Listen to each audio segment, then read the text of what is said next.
अजीज साथियों, एतकाफ के अंदर बैठकर मोबाइल का इस्तेमाल करना कैसा है? तो याद रख लें कि मस्जिद अल्लाह का घर है, ये इबादत के लिए है।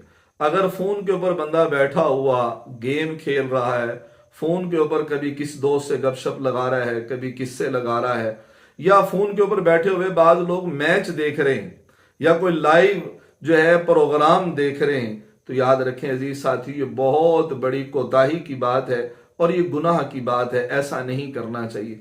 हाँ, कोई चीज घर से मंगवानी हो उसके लिए मोबाइल का इस्तेमाल ठीक है, या कोई आलिम दीन है और उन्होंने मसाइल बताने होते हैं तो मसाइल बताने के लिए मोबाइल रखना कोई हर्ज की बात नहीं है। लेकिन गपशप के लिए मोबाइल हो, ये बहुत बुरी बात।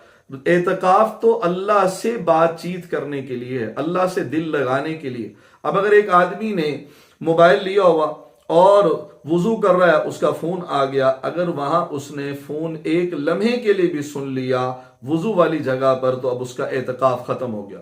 या वुजू वाली जगह पर अगर वो आ रहा था, थोड़ी देर किसी के लिए रुक गया और वहां रुका, किसी से एक लम्हे के लिए भी अगर रुका बात करने के लिए, तो याद रखें उसका एतकाफ फासिद हो जाएगा। ये बातें अगर अच्छी लगें, समझ में आए, तो दूसरों तक भी पहुंचाएं। अल्लाह अमल की तौफीक नसीब फरमा दे।